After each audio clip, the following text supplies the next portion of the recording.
So hey there folks, welcome back to the Photo Video Show where we explore all things DSLR. I'm your host, Mark Puckett. And on today's program, we're going to be talking about exposing correctly for DSLR video.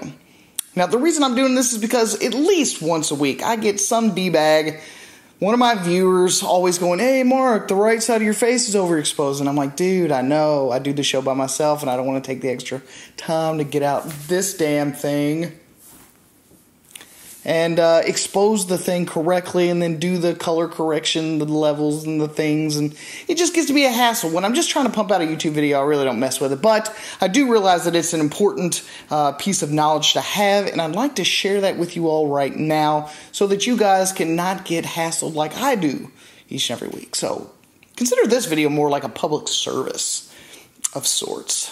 So if you guys are ready, I know that I am. Let's begin now.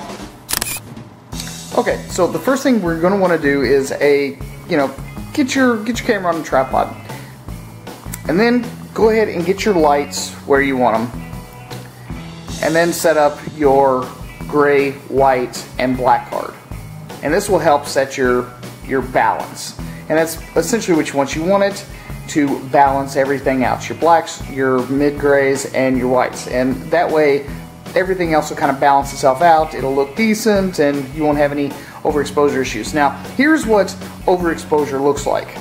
Okay, so let's focus in on her.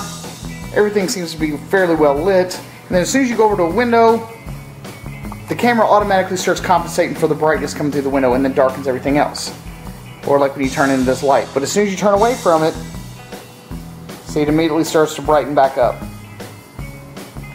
Go back to the light. Darkens down. Turn it away, lightens up. Now here's the thing that you want to do. I'm assuming that most of you are probably going to have a zoom lens. So I threw on a zoom lens here. And with the zoom lens on, zoom all the way into the gray card. Now you'll notice that when you zoom out, that red wall gets dark. When you zoom all the way in, the gray, the black, and the white look great. So the first thing you want to do is get your marker centered right there somewhere in the middle, get it focused, and then as soon as it's focused, hit exposure lock. The AEL, AFL. Now if you don't already have it set to automatically exposure lock, go in your menu, and I can't remember exactly where it is. I believe it's in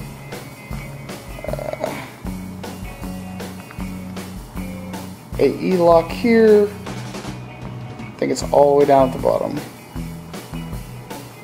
There we go. Assign the AEL AFL button. And you can see right there, I've got it set to auto exposure lock or hold. Click OK, and you're good to go.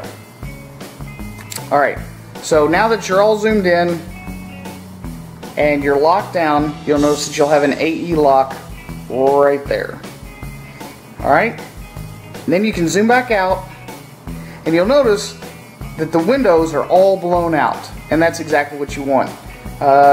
You're not compensating for the light that's coming in the window, you're compensating for the light that's hitting that gray card. So if you're going to be standing right there at that gray card, that's where you want all of the focus and auto exposure balance to be, is right there. So you come back and you can zoom out and you can kind of frame up your subject just the way you want it, and then go ahead and start doing the video recording. Now there's one other step that we can do, and we'll need to do that in post. So let's head on over to the workstation and pull up Final Cut Pro 10. Okay, so I've got my footage all loaded up here in Final Cut Pro 10. As you can see, it is a image grab of me holding up the gray card, and what I'm going to do is I'm going to set exposure and my dynamic range, so that we can get our whites and our blacks and our skin tones all looking as good and as perfectly exposed as possible. So the first thing I'm going to do is I'm going to find a frame, and I've already got it marked here. I'm going to find a frame that has my skin as well exposed as it possibly can be in the current lighting conditions. Okay? And we want to make it look as good as we possibly can, so we want to get rid of everything else in the frame and only try to expose for my skin tones. So the first thing that I'm going to want to do is I'm going to grab my crop tool here, and I'm going to crop into my face. And I'm going to get rid of all the reds and all the blacks for the most part, and just expose only for my skin tone. So I've got a nice section of my skin only showing. The next thing I want to do is come up here to Window and go Show Video Scopes. Now when you open up your video scopes, you're going to want to set it to Waveform, go to Luma, set it to IRE units, and make sure that the view is on guides. Next thing, I'm going to come over here to the color correction, open it up, and I'm going to go to exposure.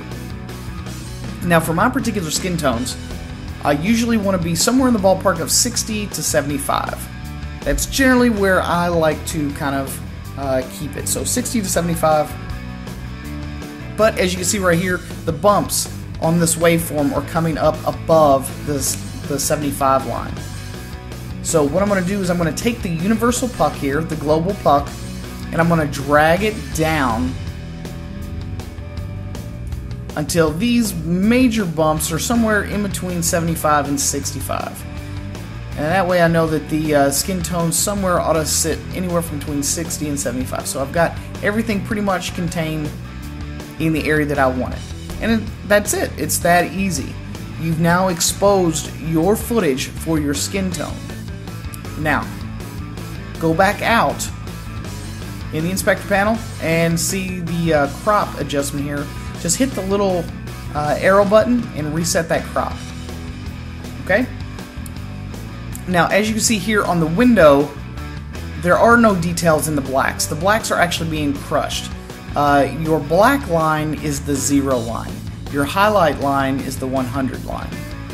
So let's go back over here to where I had the black, white, and gray card, and you can also see it here.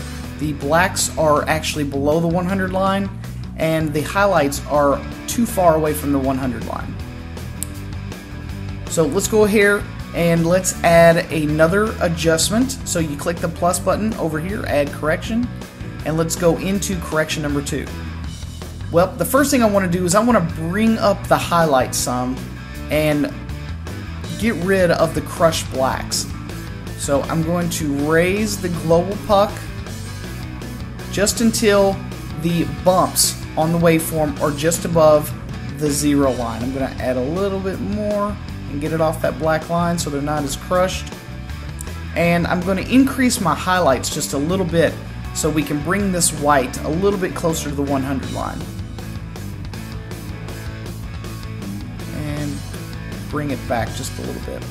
And I'm going to drag my shadows down just a little bit. About -1. Push up the global puck 1 or 2 times. And now I've just added my dynamic range. So I've adjusted and exposed correctly for my skin tones, and I've also adjusted and exposed correctly for the highlights and the shadows. So as you're going through your footage, you should notice that the skin tones, the blacks, and the whites are all perfectly exposed without crushing either one. We still had details up here in the hat, in the extremely dark areas, and we still had details over here in the whites on the side of my face. And that's all there is to it. So there you have it, folks. I hope all this information comes in useful and handy for all your purposes and needs and suches and whatnots. And hey, come on over and be our friends and our pals at Facebook and Twitter. We'd love to have you guys. Also, check us out on via.me. It's a pretty awesome social networking website that we would love to see you hanging out at. It's pretty convenient. You post once and it goes everywhere. And that just saves you a lot of time. And I'm enjoying that a lot. So thanks again for stopping here at the Photo Video Show. We'll see you guys again next time.